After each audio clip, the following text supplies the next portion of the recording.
Le jour de mon mariage, j'étais seule. Ma famille célébrait les fiançailles de mon frère. Alors que je dansais avec mon mari, mon téléphone a vibré 60 fois. Le message de ma mère n'était pas des félicitations. C'était un ordre. Et ce que j'ai découvert ensuite sur l'héritage de mon grand-père a tout fait basculer. Cette histoire est celle d'une trahison si profonde qu'elle a failli me détruire, mais qui, au final, a forgé ma vengeance et ma renaissance.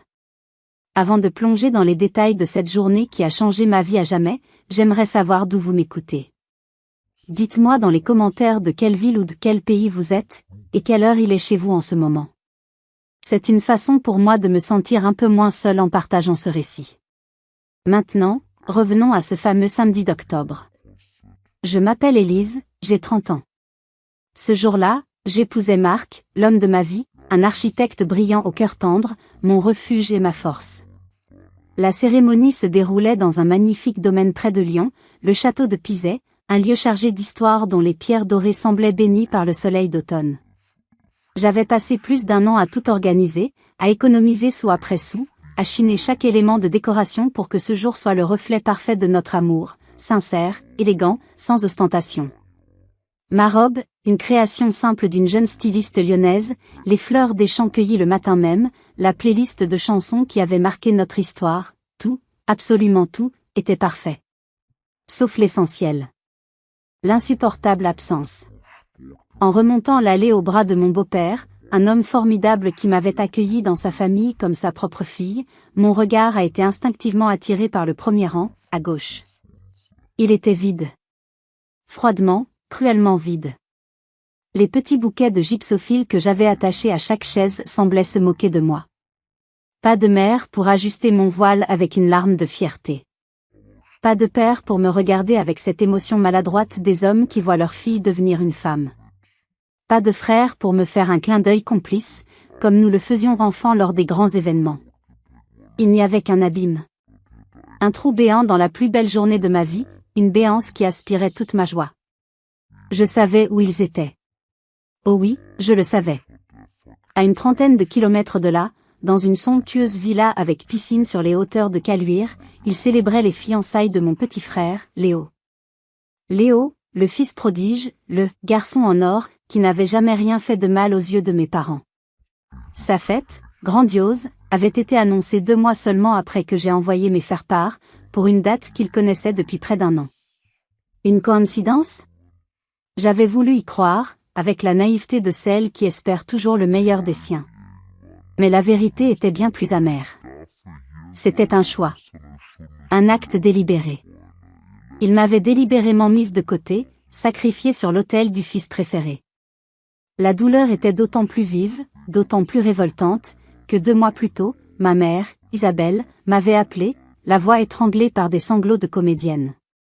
Élise, ma chérie, c'est une catastrophe. Une fuite énorme dans la toiture, toute la charpente est à refaire, les devis sont exorbitants, ton père est dévasté, il ne dort plus. Elle m'avait parlé de 10 000 €. Une somme colossale pour nous. À l'époque, j'étais une jeune designer d'intérieur qui commençait à peine, et Marc et moi comptions chaque centime pour notre mariage et notre futur appartement. Mais c'était ma mère. Ma famille. Sans une seconde d'hésitation, j'ai vidé mon compte épargne, celui qui contenait mes rêves et nos sacrifices. Ne t'inquiète pas, maman. On va se serrer la ceinture. L'important, c'est que vous soyez en sécurité. Je me souviens encore de son soulagement théâtral, de ses promesses de me rembourser dès que l'assurance aurait fait son travail. J'ai découvert la supercherie par une publication Instagram. Une amie commune, un peu trop bavarde, avait posté une photo d'elle et de ma mère, coupe de champagne à la main, dans une boutique de luxe. La légende disait « Shopping pour les fiançailles de rêve de mon Léo ». Merci à la plus généreuse des mamans, Isabelle, qui ne refuse rien à son fils. Mon sang s'est glacé. Les 10 000 €. Mon argent. L'argent de notre mariage. Il n'y avait jamais eu de fuite. C'était un mensonge, un de plus, pour financer le faste de leur fils préféré. Quand je l'ai confronté au téléphone, sa réponse a été glaciale, méprisante. Élise, tu exagères toujours tout. C'est un moment crucial pour la carrière de ton frère, il se fiance avec la fille d'un homme très influent. Tu devrais être heureuse pour lui au lieu d'être si égoïste et matérialiste. Égoïste. Le mot qu'elle avait toujours utilisé pour me qualifier quand je ne pliais pas à ses volontés, quand je ne m'effaçais pas devant Léo. Ce jour-là, dans l'église, j'ai ravalé mes larmes. J'ai dit oui à Marc, ma voix un peu plus fragile que prévu. J'ai souri pour les photos, un sourire qui n'atteignait pas mes yeux. Chaque rire de nos amis, chaque mot de félicitation était comme un pansement sur une plaie ouverte. Mais la plaie était là, profonde, lancinante. Je sentais le poids des regards des invités qui se demandaient où était la famille de la mariée. J'ai forcé un sourire pour Marc, pour nos amis, mais à l'intérieur, mon cœur était en miettes. Je pensais que la douleur ne pouvait pas être pire, que j'avais touché le fond de la trahison. Comme j'étais naïve. Je ne savais pas que ce qui allait se passer pendant la réception n'allait pas seulement me blesser, mais allait transformer mon chagrin en une fureur froide et indestructible. La réception battait son plein dans l'orangerie du château. Les lumières des guirlandes se reflétaient sur les verres, les rires fusaient, et une douce chaleur humaine semblait vouloir combler le vide laissé par ma famille. Marc, sentant ma détresse malgré mon masque de façade, était d'une tendresse infinie. Il ne me quittait pas des yeux, sa main cherchant constamment la mienne, comme pour me rappeler que je n'étais pas seule. Il était mon ancre, ma seule bouée dans cet océan de sentiments contradictoires. Nous avons ouvert le bal sur « La valse à 1000 temps » de Brel. Un choix audacieux, un tourbillon de vie et d'énergie pour chasser les ombres. Pendant que Marc me faisait tourner, que le monde devenait un flou de visages souriants, j'ai senti une vibration dans la petite pochette de satin accrochée à mon poignet. Une vibration discrète, puis une autre, et encore une autre. C'était incessant, comme un moustique enragé qui viendrait perturber une nuit d'été. Une sorte de frénésie silencieuse qui venait percer notre bulle de bonheur précaire. J'ai essayé de l'ignorer. Je me suis concentrée sur les yeux de Marc, sur la force de sa main dans mon dos. Je ne voulais pas que leur drame, quel qu'il soit, contamine davantage ma soirée. C'était mon jour, notre jour. Mais la vibration était insistante, presque agressive, comme si elle cherchait à me rappeler à l'ordre, à me ramener à ma place de fille de second rang. Après la danse, alors que les applaudissements crépitaient et que Marc était allé chercher 2 coupes de champagne, la curiosité mêlée à l'anxiété l'a emporté. J'ai sorti mon téléphone. L'écran était un véritable champ de bataille de notifications. 60 appels manqués. Tous de ma mère. Des dizaines de messages non lus sur WhatsApp. Mon estomac s'est noué si fort que j'ai cru que j'allais vomir. Qu'est-ce qui pouvait être si urgent? Un accident? Un problème grave? Une partie de moi, cette stupide petite fille qui avait été conditionnée pendant 30 ans à s'inquiéter pour eux, a commencé à paniquer. Mon père avait-il fait un malaise? Léo avait-il eu un accident? Puis, un message est apparu, provenant d'un autre numéro. Celui de mon cousin Thomas. Thomas était le seul membre de la famille avec qui j'avais gardé un lien sincère. Il était plus jeune, mais avait une maturité et une droiture que le reste de la famille semblait avoir oublié. Il était à la fête de Léo, traîné là par ses parents, mais son cœur n'y était pas. Son message était court et glaçant. Élise, ne réponds surtout pas à ta mère. C'est un piège. Ils sont en train de te démolir. Appelle-moi quand tu peux, discrètement. Mon souffle s'est coupé. Démolir? Le mot était si violent. J'ai trouvé un prétexte, une soudaine envie d'air frais, et je me suis réfugiée dans les jardins à la française du domaine. La nuit était fraîche, parfumée par l'odeur des buis et des roses tardives. L'air me brûlait les poumons. Mes mains tremblaient tellement que j'ai eu du mal à composer son numéro. Il a décroché à la première sonnerie, comme s'il attendait mon appel. Sa voix était un murmure pressé, étouffé par la musique lointaine de la fête de Léo. Élise, c'est horrible. Je suis dans un coin pour te parler. Ta mère raconte à qui veut l'entendre que tu as organisé ton mariage à cette date exprès pour saboter les fiançailles de Léo. Elle dit que tu as toujours été maladivement jalouse de lui, que tu ne supportes pas son bonheur et sa réussite. J'ai fermé les yeux, m'appuyant contre une statue de pierre froide. La nausée me montait à la gorge. Ce n'était donc pas assez de m'abandonner. Il fallait aussi qu'il me salisse, qu'ils réécrivent l'histoire pour faire de moi la méchante, la sorcière de leur conte de fées. Et ce n'est pas tout, a continué Thomas, sa voix pleine de dégoût. Chloé est là. Elle est collée à ta mère comme une sangsue et elle en rajoute une couche. Elle raconte à tout le monde que tu es devenue une diva insupportable depuis que tu es avec Marc, que tu la traites comme une moins que rien et que c'est pour ça qu'elle a refusé d'être ta demoiselle d'honneur. Chloé. Ma meilleure amie depuis le bac à sable. La gardienne de tous mes secrets d'adolescente. La sœur que je m'étais choisie. La douleur de cette trahison était presque physique, comme un coup de poignard dans le dos, asséné avec le sourire. Je comprenais maintenant ses excuses évasives, ses messages de plus en plus rares. Elle m'avait déjà remplacé. Elle avait choisi son camp, celui du fils populaire, du clan dominant.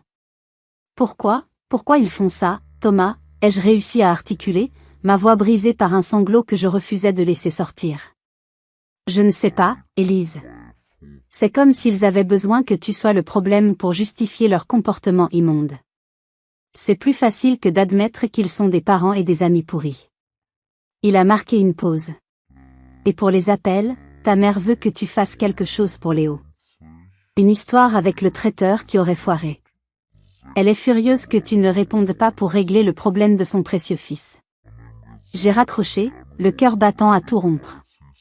La colère, une colère pure et froide, commençait à étouffer le chagrin. Je suis retournée à la fête, le visage impassible comme un masque de cire. Marc m'a vu et a immédiatement compris que quelque chose de grave s'était passé. Je lui ai tout raconté, à voix basse, au milieu du bruit des rires et de la musique. Son visage s'est durci, ses poings se sont serrés. On s'en va, Élise. Maintenant. On ne va pas les laisser gâcher ça.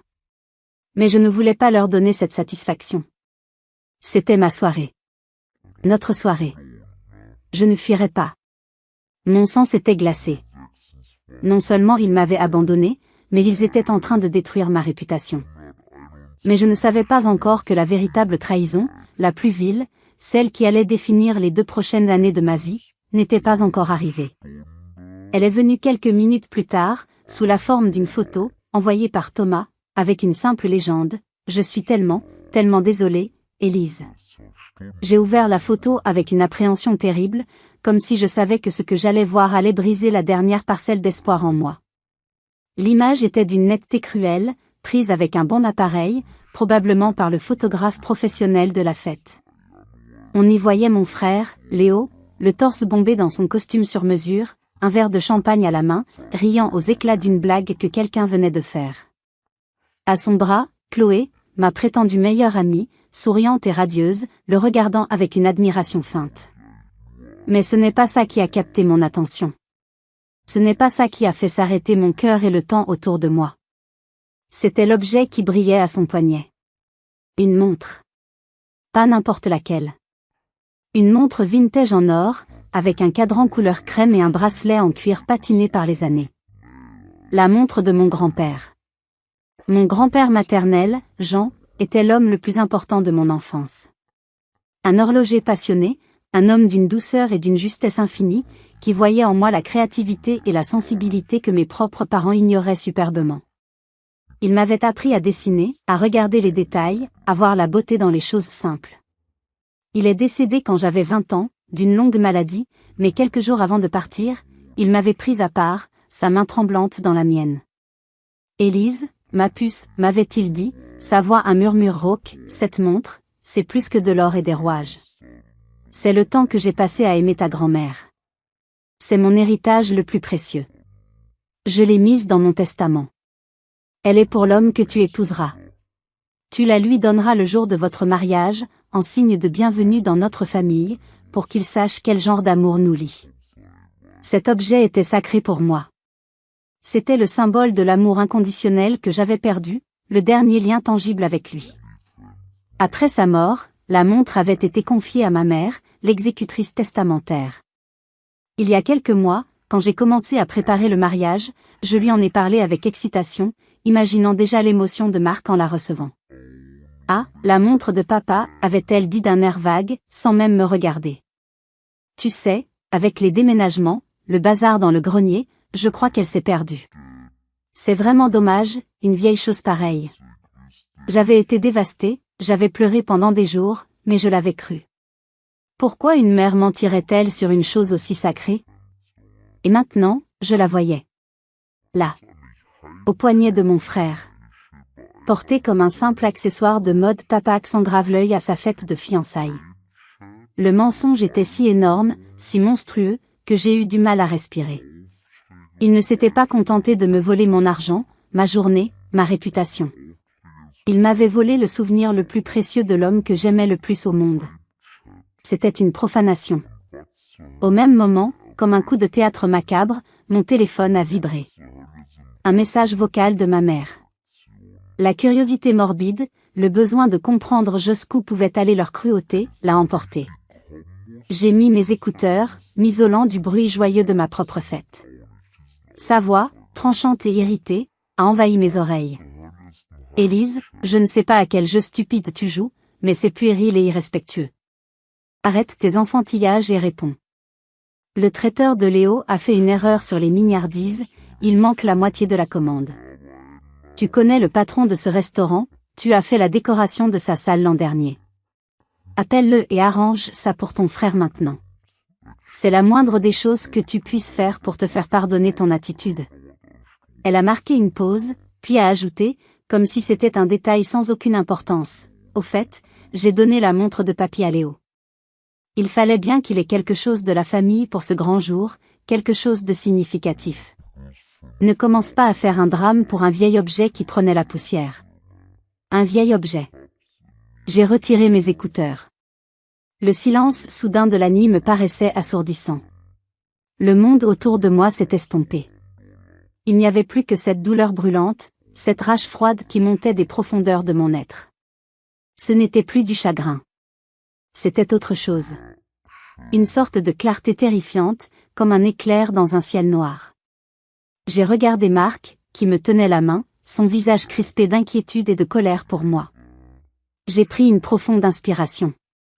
Je vais bien, ai-je menti, mais ma voix était changée. Elle était plus basse, plus dure. À l'intérieur, la Élise douce et conciliante, celle qui pardonnait toujours, celle qui trouvait des excuses à tout le monde, venait de mourir. Et à sa place, quelque chose de nouveau, de dur et d'incassable, était en train de naître. Dites-moi dans les commentaires, si vous aviez été à ma place, qu'auriez-vous fait? Auriez-vous craqué, confronté votre famille sur le champ et ruiné le reste de votre soirée de mariage? Ou auriez-vous, comme moi, senti que la colère était une énergie trop précieuse pour être gaspillée en cris, et qu'il valait mieux la conserver, la nourrir, pour la transformer en un plan implacable? À cet instant, quelque chose s'est brisé en moi. La tristesse a disparu, remplacée par un vide froid et une résolution de fer. Ils avaient franchi une ligne qu'on ne pouvait pas effacer. Si vous voulez savoir comment j'ai transformé cette trahison ultime en ma plus grande force, restez avec moi. L'histoire ne fait que commencer. La fin de la soirée de mariage s'est déroulée dans un brouillard irréel. J'ai souri, j'ai remercié les invités, j'ai dansé avec mon père de cœur, le père de Marc. J'ai joué mon rôle de jeune mariée heureuse à la perfection, une performance digne d'un Oscar. Mais c'était un automate. Mon esprit, lui, était déjà ailleurs. Il était froid, méthodique, et il commençait à assembler les pièces d'un puzzle que j'avais toujours refusé de voir. Chaque injustice, chaque mensonge, chaque humiliation subie au fil des ans, tout revenait à la surface, non plus comme des blessures douloureuses qui me faisaient pleurer, mais comme des faits. Des preuves accablantes dans un procès que je m'intentais à moi-même pour avoir été si aveugle. Cette nuit-là, dans la suite nuptiale de l'hôtel, alors que Marc dormait d'un sommeil épuisé à côté de moi, je suis restée assise dans le noir, la lueur de l'écran de mon ordinateur portable éclairant mon visage. Je n'ai pas pleuré. Les larmes étaient une ressource épuisée, un luxe que je ne pouvais plus me permettre. À la place, j'ai agi. J'ai ouvert une nouvelle note sur mon ordinateur et je l'ai intitulée sobrement « Projet Vengeance ». Non, c'était trop dramatique. Je l'ai renommé « Dossier Justice ». C'était plus juste. J'ai commencé par faire des captures d'écran de tout. Les 60 appels manqués. Les messages de Thomas, avec la photo de Léo et la montre. J'ai téléchargé et sauvegardé le message vocal de ma mère, sa voix autoritaire résonnant dans le silence de la chambre comme une sentence. Je suis remontée dans mes anciens messages, retrouvant avec une précision chirurgicale ceux où ma mère me parlait de la fuite et me demandait de l'argent. J'ai retrouvé la conversation où elle affirmait que la montre était perdue. Chaque élément était un clou de plus dans le cercueil de la relation que je pensais avoir avec eux. Le lendemain matin, je n'ai pas appelé ma mère pour hurler ma rage. Je n'ai pas envoyé de message incendiaire à mon frère ou à Chloé. J'ai choisi une arme bien plus puissante et bien plus déstabilisante pour eux, le silence. Un silence total, opaque, impénétrable. Ils ont continué à appeler pendant 2 jours. Puis les messages ont changé de ton, passant de l'ordre à l'incompréhension, puis à la fausse inquiétude, et enfin à l'accusation pure et simple. Ton silence est une agression, Élise. Tu es en train de déchirer cette famille par ton égoïsme. Je lisais tout, je sauvegardais tout dans mon dossier, et je ne répondais rien. Mon silence les rendait fous, car il les privait de ce dont ils se nourrissaient, le drame, la confrontation, l'occasion de me faire passer pour l'hystérique. De retour de notre courte lune de miel en Corse, j'ai pris la décision la plus importante de ma vie professionnelle. Je travaillais en freelance, souvent pour des agences qui prenaient une commission exorbitante et me laissaient peu de liberté créative. J'ai décidé que c'était terminé. J'allais créer ma propre entreprise de design d'intérieur. Atelier Élise Dubois. Ce serait mon royaume, mon refuge, et mon arme la plus redoutable. Les débuts ont été plus durs que prévu. J'avais un peu d'argent de côté, mais la concurrence à Lyon est féroce. J'ai passé des semaines à créer mon site web, mon portfolio, à contacter des artisans locaux. J'ai décroché quelques petits contrats, mais j'avais du mal à percer. Un jour, j'ai compris pourquoi. J'avais un rendez-vous avec un couple qui voulait refaire son appartement dans le quartier de la Croix-Rousse. Ils semblaient enthousiastes, mes propositions leur plaisaient. Mais à la fin de l'entretien, le mari a eu une hésitation. « Excusez ma question », a-t-il dit, visiblement mal à l'aise. « Mais vous êtes bien la sœur de Léo Martin, de la société Martin et Fils ?» J'ai confirmé, surprise. « Ah », a-t-il repris.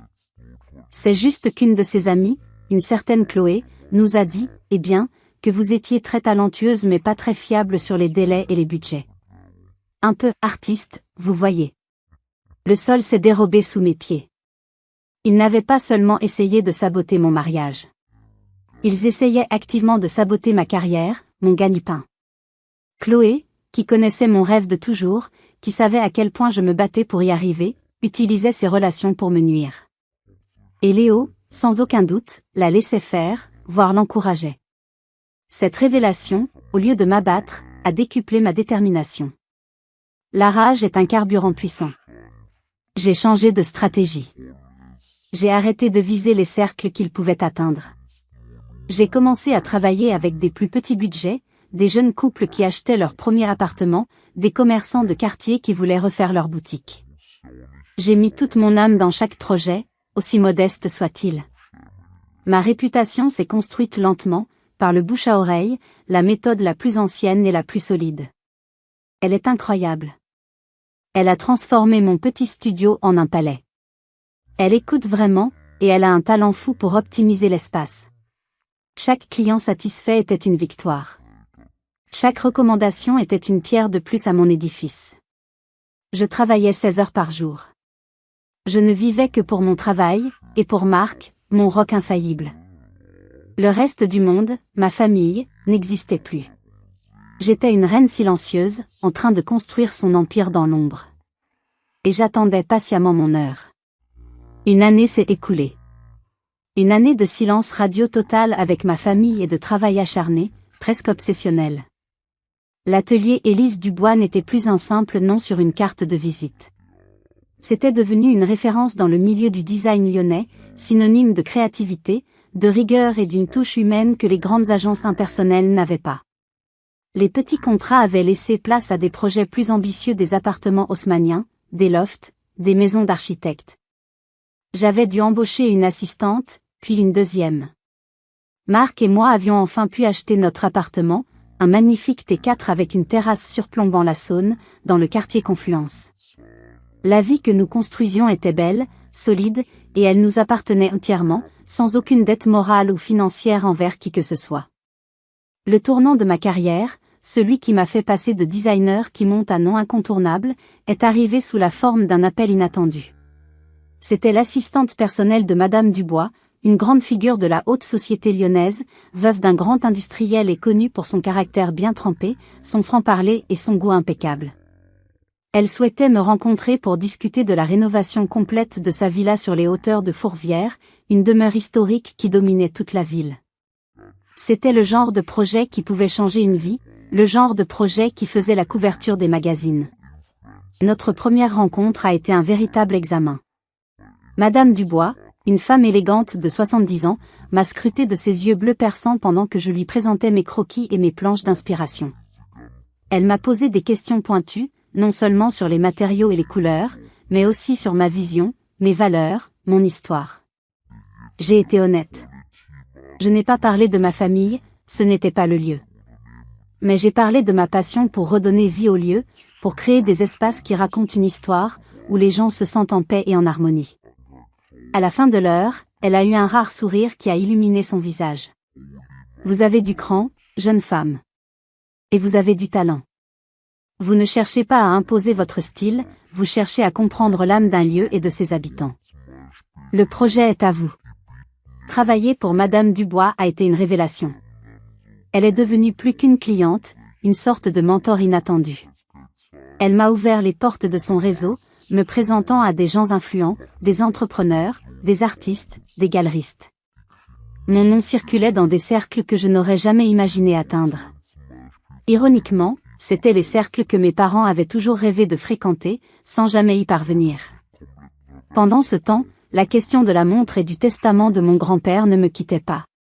C'était une braise qui couvait sous les cendres de mon succès. Je savais que la photo et le message vocal étaient des preuves, mais je voulais l'original. Le document qui rendrait ma quête de justice irréfutable et légalement imparable. Thomas m'avait dit que mon grand-père gardait tous ses papiers importants dans une vieille malle en métal, et que cette malle avait été entreposée dans le garage de la maison de mes parents après son décès. Le problème était comment y accéder sans déclencher une troisième guerre mondiale. J'ai essayé une approche directe, pour voir. J'ai appelé ma mère pour la première fois en un an. Le choc dans sa voix était palpable. J'ai pris un ton neutre, détaché, et j'ai prétexté avoir besoin de récupérer des cartons de souvenirs d'enfance pour un projet de décoration. Sa réponse a été immédiate et suspicieuse. Je n'ai pas le temps pour ça maintenant, Élise. Le garage est un vrai capharnaüm. On verra plus tard. Elle m'a fermé la porte au nez. J'ai essayé à nouveau quelques semaines plus tard, avec mon père. Il a bafouillé, visiblement mal à l'aise, avant de me dire qu'il devait en parler à ma mère. C'était une forteresse. Il protégeait quelque chose. Il me fallait un plan B. Je savais que mes parents partaient chaque année une semaine en thalasso à Biarritz, toujours à la même période. C'était leur rituel immuable. J'ai demandé à Thomas, qui avait gardé un double des clés de la maison en cas d'urgence, de me les prêter. Il a hésité, conscient du risque et de la transgression. Élise, c'est de l'effraction, presque. C'est ma maison d'enfance, Thomas. Et ils détiennent quelque chose qui m'appartient. Ce n'est pas de l'effraction, c'est de la récupération. La loyauté envers moi l'a emporté. Le jour J, je me suis sentie comme une cambrioleuse dans ma propre histoire. La maison de mon enfance me paraissait étrangère, silencieuse, imprégnée de mauvais souvenirs. Le garage était sombre et humide. Il y avait des piles de cartons, des vieux meubles recouverts de draps fantomatiques. J'ai cherché pendant des heures, le cœur battant à chaque bruit de la rue. La poussière me faisait éternuer, mes mains étaient noires de crasse. J'étais sur le point d'abandonner, persuadée que ma mère, dans sa méfiance, avait dû déplacer la malle. Et puis, je l'ai vue. Coincée derrière une vieille armoire normande que ma grand-mère détestait. Une malle en métal gris, cabossée, fermée par un simple cadenas rouillé. J'avais apporté une pince Monseigneur. Le cadenas a cédé dans un bruit sec qui a résonné dans le silence comme un coup de feu. Après des heures de recherche dans la poussière, mes doigts ont touché une vieille boîte en métal. Mon cœur battait la chamade. À l'intérieur, il y avait des papiers jaunis. Et parmi eux, le document qui allait devenir la pièce maîtresse de ma vengeance. J'ai ouvert la malle avec une fébrilité presque religieuse, le cœur battant à tout rompre. Une odeur de papier ancien et de temps révolu s'en est échappée, un parfum doux amer de souvenirs. À l'intérieur, tout était méticuleusement rangé dans des chemises cartonnées, avec l'écriture soignée de mon grand-père. Il y avait des photos de famille que je n'avais jamais vues, des lettres d'amour de ma grand-mère, des actes de propriété anciens. C'était une capsule temporelle, un trésor. Et puis, j'ai trouvé une chemise intitulée Dernière volonté et papier important. Mes mains tremblaient en l'ouvrant. Le testament de mon grand-père était là, un document officiel, tamponné par un notaire, rédigé à la main avec son écriture élégante et penchée. Je l'ai lu et relu, mes yeux s'arrêtant sur le paragraphe crucial, celui que je connaissais par cœur mais que je voyais pour la première fois de mes yeux. Article 7. Je lègue à ma chère petite-fille, Élise Martin, ma montre en or de marque Omega, modèle Constellation de 1958, afin qu'elle la remette à son époux le jour de leur mariage. Ce bijou, symbole de mon amour éternel pour sa grand-mère, devra marquer l'entrée d'un homme bon et aimant dans notre lignée. C'était écrit noir sur blanc. Sans aucune ambiguïté. C'était mon droit, mon héritage, ma mémoire. Mais la véritable découverte, la pièce maîtresse, celle qui a fait basculer la situation d'une simple dispute familiale à une affaire légale imparable, se trouvait dans une autre chemise, intitulée « Prêt et reconnaissance ». Mon grand-père était un homme d'ordre. Il notait tout, persuadé que « les paroles s'envolent, mais les écrits restent ». Et au milieu de divers documents, il y avait une feuille de papier libre, arrachée d'un carnet. L'écriture n'était pas celle de mon grand-père. C'était celle, nerveuse, penchée et reconnaissable entre toutes, de ma mère. Le texte était court, mais chaque mot était une détonation, une bombe à retardement qu'elle avait elle-même amorcée. Je sous-signais, Isabelle Martin, reconnais par la présente avoir en ma possession la montre Omega Constellation 1958 appartenant légalement à ma fille Élise Martin, conformément au testament de mon défunt père, Jean Dubois. Je m'engage à la lui restituer sur simple demande de sa part. Et en dessous, sa signature, et la date. La date était celle de la semaine qui avait suivi la lecture du testament chez le notaire, il y a 10 ans. C'était une reconnaissance de dette. Une reconnaissance de propriété. C'était l'arme parfaite. Ma mère, dans un moment de lucidité ou peut-être de peur face aux dernières volontés de son père, avait signé sa propre condamnation et l'avait ensuite oubliée, ou cru bien cachée, au fond de cette malle. J'ai pris des photos de chaque page avec mon téléphone, en haute résolution. Puis, j'ai soigneusement rangé les originaux dans une pochette plastique que j'avais apportée et je les ai glissés dans mon sac. J'ai refermé la malle, remis le cadenas brisé en place pour ne pas éveiller les soupçons, et j'ai quitté cette maison sans un regard en arrière. Je venais de récupérer bien plus que des papiers. Je venais de récupérer mon pouvoir. Le lendemain, sur la recommandation insistante de Madame Dubois, j'ai pris rendez-vous avec Maître Antoine Dubois, l'un des avocats les plus réputés de Lyon en droit de la famille et du patrimoine. Son cabinet, situé sur la prestigieuse place Bellecour, était impressionnant et sobre. Maître Dubois était un homme d'une 50aine d'années, au regard vif et à l'écoute attentive. Je lui ai raconté toute l'histoire, sans omettre aucun détail, depuis le mariage jusqu'à ma découverte dans le garage. Je lui ai montré les photos, les captures d'écran, l'enregistrement vocal. J'ai terminé par lui présenter les originaux du testament et de la reconnaissance signée. Il a écouté sans m'interrompre, prenant quelques notes. Quand j'ai eu fini, il est resté silencieux un long moment, ses doigts joints sous son menton. Il a examiné les documents avec une loupe, comme un expert en articles. Puis, il a relevé les yeux vers moi. Son expression était sérieuse, mais je pouvais y déceler une lueur d'admiration. Madame, a-t-il commencé d'une voix calme et posée, ce que votre famille vous a fait subir est non seulement moralement abject, mais c'est aussi, sur le plan légal, indéfendable. Le testament est clair comme de l'eau de roche. Mais cette reconnaissance de propriété signée de la main de votre mère, c'est ce que nous appelons dans notre jargon un dossier en béton armé. Il n'y a aucune contestation possible. Un poids énorme, un poids que je portais depuis des années, s'est soulevé de mes épaules. Ce n'était plus seulement ma parole contre la leur. C'était la loi qui était de mon côté. Que pouvons-nous faire, ai-je demandé, ma voix retrouvant une force que je ne lui connaissais plus. Nous pouvons envoyer une mise en demeure dès demain, a-t-il répondu. Exigez la restitution immédiate de votre bien, sous peine de poursuite pour recel successoral et abus de confiance. Cela pourrait aller très loin. Dommages et intérêts, frais de justice, et une très mauvaise publicité pour eux. J'ai secoué la tête. Un sourire froid s'est dessiné sur mes lèvres. Non, maître Dubois, ai-je dit. Pas maintenant. C'est trop simple. Trop rapide. Il s'en sortirait avec une simple peur et une amende. Il a haussé un sourcil, visiblement intrigué. Que proposez-vous alors? Je propose que nous gardions cette arme au chaud. Et que nous attendions le moment parfait pour frapper. Un moment où l'impact ne sera pas seulement légal, mais public. Un moment où ils seront au sommet de leur arrogance, entourés de tous les gens qu'ils cherchent à impressionner. Un moment où la chute sera dévastatrice. Maître Dubois m'a regardé, un éclair de compréhension dans les yeux. Madame, nous avons tout ce qu'il faut. Il ne nous reste plus qu'à choisir le bon moment pour frapper. Et je savais exactement quel serait ce moment. Je savais qu'il me suffisait d'attendre. Le mariage de mon frère. Les mois qui ont suivi ma visite chez Maître Dubois ont été marqués par une patience froide et calculée, une discipline de fer. J'avais l'arme nucléaire dans mon arsenal, mais je savais que la victoire ne dépendrait pas seulement de sa puissance, mais du moment précis et du lieu de son déploiement.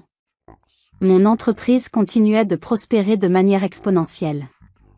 Le projet de la villa de Madame Dubois avait fait la couverture d'un grand magazine de décoration, ce qui m'avait apporté une notoriété et une crédibilité immenses. J'étais devenue une figure reconnue à Lyon. Je donnais des conférences à l'école de design, mes projets étaient publiés, j'étais sollicitée de toutes parts. J'avais construit ma propre sphère d'influence, un monde où mes parents et mon frère n'étaient que des noms lointains, des fantômes d'une autre vie. La nouvelle que j'attendais est arrivée près d'un an après ma découverte dans le garage, un mardi matin pluvieux. C'était Thomas qui m'a appelé, sa voix excitée. Élise, tu ne vas pas le croire. Léo se marie.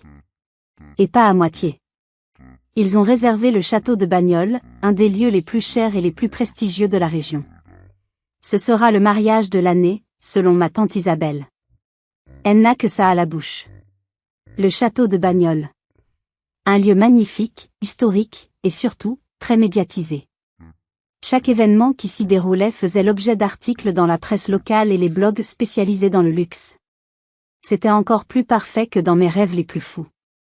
Ils allaient m'offrir sur un plateau d'argent la scène de théâtre dont j'avais besoin. Mon plan est entré dans sa deuxième phase, l'infiltration. Je savais que pour un événement de cette envergure, il ferait appel à la meilleure organisatrice de mariage de la région, une femme nommée Delphine Moreau, réputée pour son carnet d'adresses et son perfectionnisme. J'ai fait mes recherches. Delphine était passionnée d'art contemporain et siégeait au conseil d'administration d'une association caritative pour les enfants malades. Par l'intermédiaire de Madame Dubois, qui était une grande mécène de cette même association, j'ai organisé une rencontre fortuite lors du gala annuel de bienfaisance. Je ne lui ai pas parlé de ma famille, bien sûr. Je lui ai parlé de design, d'art, de la façon de créer des émotions à travers les espaces. Nous avons sympathisé. Quelques semaines plus tard, je l'ai contacté pour une proposition professionnelle. J'ai offert les services de mon agence pro bono pour redécorer entièrement l'espace d'accueil de l'association. C'est ma façon de redonner un peu de mon succès, lui ai-je expliqué avec un sourire sincère, car je le pensais vraiment. Elle a été touchée et profondément impressionnée. Nous avons travaillé ensemble sur ce projet pendant 2 mois. J'ai été irréprochable, créative, efficace, gérant les artisans et les budgets avec une main de maître. J'ai gagné sa confiance et son respect. Elle ne savait pas qui j'étais, seulement que j'étais une professionnelle de grand talent et une femme de cœur. En parallèle, je continuais de tisser ma toile sociale. Lors des dîners et des événements auxquels Madame Dubois me conviait, je rencontrais des gens. Des journalistes de la rubrique « Lifestyle » du Progrès, le grand journal local. Des banquiers qui géraient les comptes des familles les plus aisées de Lyon. Des chefs d'entreprise que mon père avait toujours admirés de loin. Je n'ai jamais cherché à attirer l'attention. J'étais simplement moi-même, polie, intéressante, passionnée par mon métier. Je me suis assuré que ces personnes me connaissent, m'apprécient, et respectent mon travail. Je savais que beaucoup d'entre eux seraient sur la liste des invités du mariage de Léo. Ils devaient avoir une image positive et irréprochable de moi avant que la bombe n'explose. Un soir, lors d'un gala de charité à l'Opéra de Lyon, je suis tombée nez à nez avec mes parents. C'était la première fois que je les voyais en presque 2 ans. Ils étaient avec un couple d'amis et n'ont pas pu m'éviter. Le choc sur leur visage était presque comique. Ma mère m'a regardée de haut en bas, notant ma robe de créateur, les bijoux discrets mais élégants que Marc m'avait offerts. Mon père n'osait pas croiser mon regard, étudiant soudain avec un grand intérêt le motif du tapis. Élise, a dit ma mère, d'une voix où perçait une pointe d'acidité mal contenue. Quelle surprise! On ne te voit plus. J'ai eu un sourire calme, presque amusé. J'ai été très occupée, maman. Mon entreprise me prend beaucoup de temps. L'ami de mon père est intervenu, un homme jovial qui ne sentait pas la tension. Mais oui, Isabelle. C'est la fameuse Élise Dubois. Ma femme ne jure que par elle, elle a fait un travail magnifique chez les Durand. On dit que vous êtes la meilleure de Lyon, jeune femme. Le visage de ma mère s'est décomposé. Elle a dû se forcer à sourire, un rictus crispé. Oui, nous sommes très fiers, a-t-elle menti effrontément. Je les ai salués poliment et je me suis éloignée au bras de Marc, sentant leur regard perplexe et contrarié dans mon dos. Ils ne comprenaient pas. Ils me voyaient réussir sans eux, briller sans leur permission. Ils ne savaient pas que chaque succès, chaque nouvelle relation que je nouais, était un fil de plus dans la toile que je tissais patiemment autour d'eux.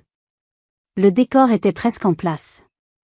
Il ne manquait plus que l'élément déclencheur, la confirmation qu'ils allaient commettre l'erreur finale. Une semaine avant le mariage. L'atmosphère aurait dû être électrique, mais pour moi, tout était d'un calme olympien. Mon plan était méticuleusement préparé, chaque détail avait été pensé et repensé des centaines de fois. J'avais passé les 2 dernières années à construire cette forteresse de succès et de crédibilité, et le moment de l'assaut final approchait. Il n'y avait plus de place pour l'émotion, seulement pour la stratégie. J'étais dans mon bureau, cet espace lumineux et épuré que j'avais conçu comme un sanctuaire, donnant sur les quais de Saône. Je passais en revue les derniers éléments avec Maître Dubois au téléphone. Le dossier était prêt, une chemise en cuir noir élégante contenant des copies certifiées du testament, de la reconnaissance de dette signée par ma mère, et une lettre de mise en demeure rédigée dans un langage juridique implacable, poli mais tranchant comme une lame de rasoir. Elle exigeait la restitution immédiate et sur le champ de la montre Oméga Constellation 1958 à sa seule et unique propriétaire légale, Madame Élise Dubois, née Martin. Tout est en ordre, Madame Dubois, m'a confirmé l'avocat, sa voix calme et rassurante. L'huissier de justice qui nous accompagnera est prévenu. C'est un homme discret et d'une grande expérience. Il se tiendra prêt. L'heure d'intervention est fixée à 16h45 précise, comme vous l'avez demandé. Parfait, ai-je répondu. 16h45, 15 minutes avant le début de la cérémonie. Le moment où tous les invités seraient arrivés et installés, où l'excitation serait à son comble, mais où les mariés ne seraient pas encore apparus. Le moment idéal pour créer un chaos maximal avec une précision chirurgicale, sans perturber l'ensemble des invités, mais en frappant le cœur du réacteur. C'est alors que mon téléphone a affiché un appel de Thomas.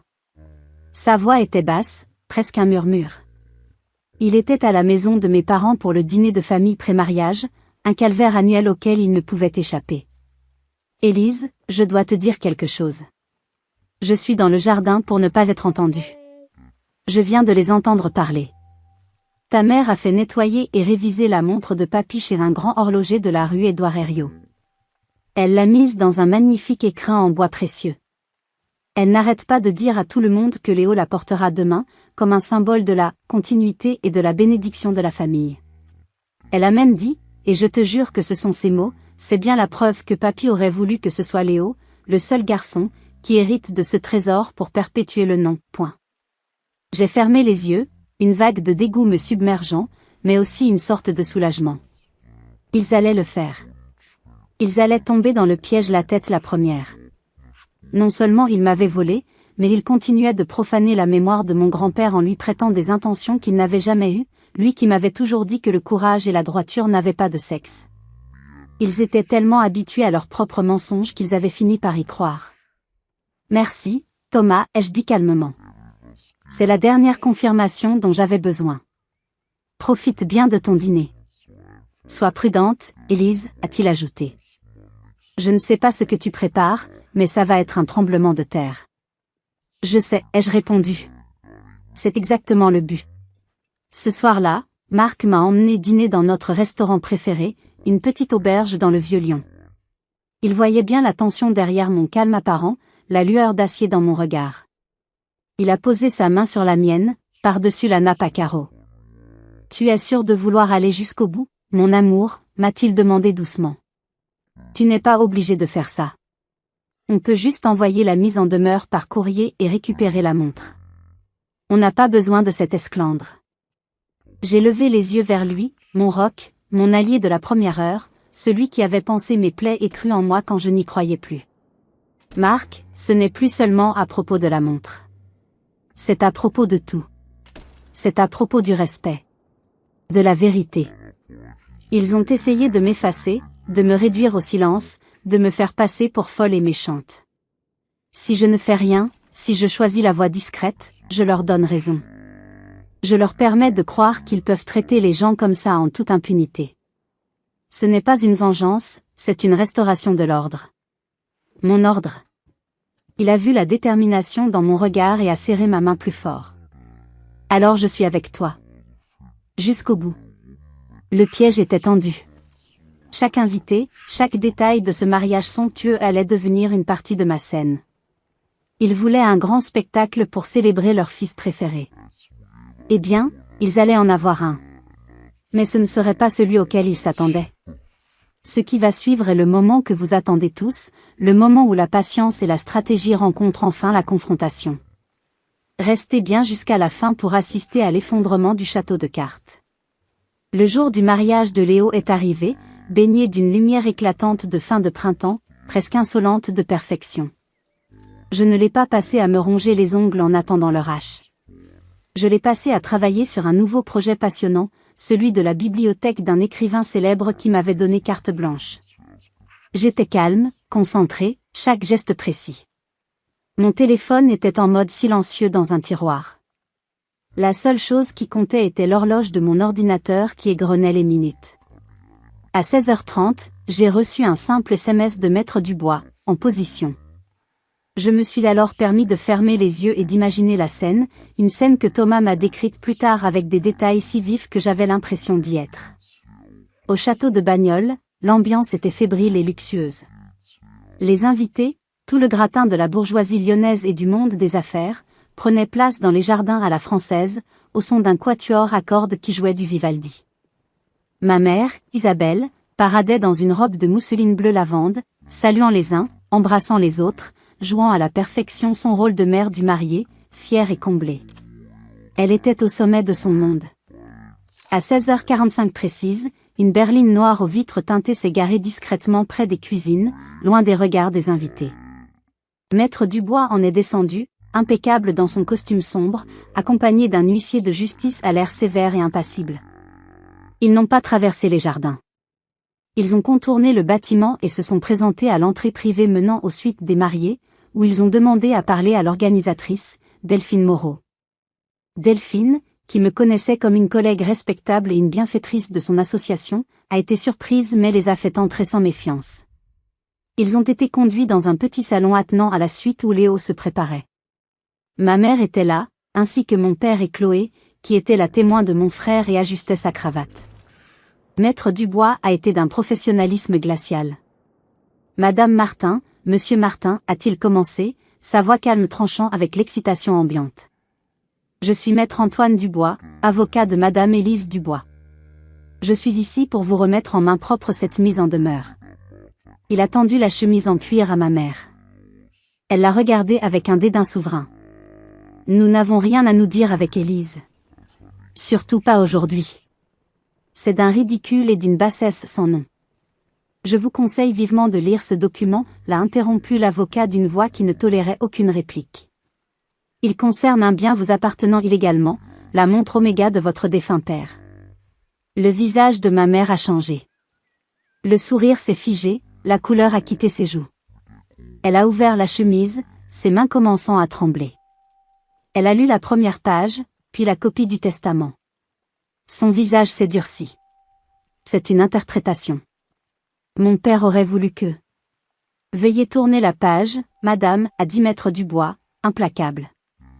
Elle a tourné la page et est tombée sur la photocopie de sa propre reconnaissance de dette, sa signature bien visible en bas. Le silence qui est tombé dans la pièce était, selon les mots de Thomas, épais comme du plomb. On aurait pu entendre une mouche voler. Chloé était bouche bée, le visage décomposé. Mon père est devenu livide, cherchant un mur auquel s'appuyer. Ceci est un faux, a balbutié ma mère, sa voix n'étant plus qu'un filet. L'original est en lieu sûr, dans un coffre de banque, a rétorqué l'avocat. Et l'huissier présent ici est mandaté pour récupérer le bien immédiatement. Si vous refusez, nous serons contraints de faire constater le délit de recel successoral par les autorités compétentes, ici et maintenant. Je vous laisse imaginer l'effet sur la cérémonie et sur votre réputation. C'est à ce moment que Léo est sorti de la chambre principale, tout sourire, ajustant son nœud papillon, la fameuse montre brillant à son poignet. Qu'est-ce qui se passe? Pourquoi tout ce bruit? On va être en retard. Delphine, l'organisatrice, qui avait lu les documents par-dessus l'épaule de ma mère, a repris ses esprits. Son visage était un masque de fureur professionnelle. Monsieur Martin, a-t-elle dit à mon frère d'une voix blanche et sifflante, veuillez retirer cette montre immédiatement. Mon agence et la réputation de ce château ne seront associées à aucune dispute légale. C'est hors de question. La confusion s'est peinte sur le visage de Léo. Quoi? Mais c'est la montre de papy. Maman me l'a donnée. La scène a tourné au chaos. Léo criait qu'il n'en était pas question, que c'était son jour. Ma mère, acculée, a fondu en larmes, m'accusant de tous les maux. Mon père restait pétrifié, incapable de dire un mot. Chloé essayait de calmer Léo, qui l'a repoussé violemment. L'huissier s'est approché de mon frère d'un air menaçant. Finalement, c'est Delphine qui a mis fin à la mascarade. Elle a fait un signe au photographe, qui rangeait déjà son matériel, sentant le désastre. Enlevez-lui cette montre, a-t-elle ordonné à l'assistant du marié. La montre a été arrachée du poignet de mon frère, rouge de fureur et d'humiliation. L'huissier l'a placée dans une pochette scellée. Maître Dubois a fait signer un reçu à ma mère en pleurs. Puis, ils sont partis aussi discrètement qu'ils étaient arrivés. La bombe avait explosé. Et les retombées ne faisaient que commencer. Le mariage de Léo a bien eu lieu, mais le cœur n'y était plus. C'était une pièce de théâtre jouée par de mauvais acteurs. La cérémonie a commencé avec 30 minutes de retard. Le marié avait les yeux rouges et un air buté, la mariée était visiblement contrariée et jetait des regards noirs à sa belle famille, et mes parents avaient l'air d'avoir vieilli de 10 ans. La rumeur de « l'incident légal » s'est répandue comme une traînée de poudre parmi les invités pendant le cocktail. Personne ne connaissait les détails exacts, mais les mots « huissier »,« héritage »,« testament » et « Élise » flottaient dans l'air, créant un malaise palpable qui a gâché la fête la plus chère de l'année. Le véritable coup de grâce, celui qui a rendu leur humiliation publique et indélébile, est venu le lundi matin. Une blogueuse lifestyle très suivie à Lyon, à qui un de mes contacts journalistes avait soufflé l'idée de s'intéresser de très près à ce mariage, a publié un article. Le titre était dévastateur, le mariage au goût amer, l'héritage contesté qui a gâché la fête au château de Bagnols. L'article était factuel, prudent, ne prenant jamais parti ouvertement, ce qui le rendait d'autant plus crédible. Il citait des sources proches du dossier. Il parlait d'un testament bafoué, d'une sœur spoliée qui avait dû faire appel à la justice le jour même des noces pour récupérer son bien légitime. Mon nom était mentionné comme celui de la propriétaire légale, une designer de renom à Lyon. Le leur, comme celui de la famille qui avait tenté de la déposséder. L'effet a été cataclysmique. Dans le petit monde de la bourgeoisie lyonnaise où l'image et la réputation sont tout, c'était une humiliation publique. Des amis de longue date ont commencé à les éviter, ne répondant plus à leurs appels. Des partenaires d'affaires de mon père ont annulé des déjeuners. Les parents de la mariée, une famille très à cheval sur les convenances et l'honnêteté, étaient furieux. Selon Thomas, qui a eu droit à des scènes terribles, l'ambiance à la maison était devenue irrespirable, un mélange de reproches, de pleurs et de rage impuissante. Le lendemain, un coursier a livré un petit paquet à mon bureau. À l'intérieur, dans son écrin, se trouvait la montre de mon grand-père. Je l'ai prise dans mes mains. Le métal était froid, mais je pouvais presque sentir la chaleur de la main de mon grand-père. Elle était plus qu'un objet. C'était un symbole. Le symbole de la justice rendue, de la vérité restaurée, de la mémoire honorée. Je n'ai jamais recontacté mes parents, ni mon frère. Ils ont essayé, bien sûr. Des appels, des messages, d'abord rageurs, puis suppliants. Je n'ai jamais répondu. Il n'y avait plus rien à dire. Leur silence le jour de mon mariage avait été une déclaration. Mon silence, désormais, était ma réponse définitive. Un an plus tard, jour pour jour, pour notre 2e anniversaire de mariage, Marc et moi sommes retournés dans la petite auberge du Vieux-Lyon. Ce soir-là, pour la première fois, Marc portait la montre de mon grand-père à son poignet. Elle lui allait parfaitement. En la voyant briller à la lueur des bougies, j'ai senti une vague de paix m'envahir. Une paix profonde, totale. La colère s'était dissipée, la rage s'était éteinte, laissant place à une force tranquille. Ils ont voulu m'effacer de leur histoire, mais au lieu de cela, ils m'ont donné la force d'écrire la mienne, avec mes propres règles et mes propres valeurs. Le plus grand héritage que mon grand-père m'ait laissé n'était pas cette montre, mais la certitude que notre valeur ne dépend jamais de l'approbation des autres. Elle se construit, jour après jour, par nos actions, notre intégrité et notre capacité à nous relever, même quand ceux qui devraient nous soutenir cherchent à nous faire tomber. J'ai perdu une famille, c'est vrai. Mais j'ai gagné quelque chose de bien plus précieux, moi-même. Avez-vous déjà vécu une trahison familiale qui, avec le temps, vous a rendu plus fort? Pensez-vous que la meilleure vengeance est de vivre une vie heureuse et réussie, loin de la toxicité? Partagez votre histoire et vos réflexions dans les commentaires ci-dessous. Votre expérience est précieuse et peut aider d'autres personnes qui traversent des épreuves similaires. Merci de m'avoir écouté jusqu'au bout. Si cette histoire vous a touché, n'hésitez pas à laisser un like et surtout, à vous abonner pour ne pas manquer d'autres récits où la justice, d'une manière ou d'une autre, finit toujours par triompher.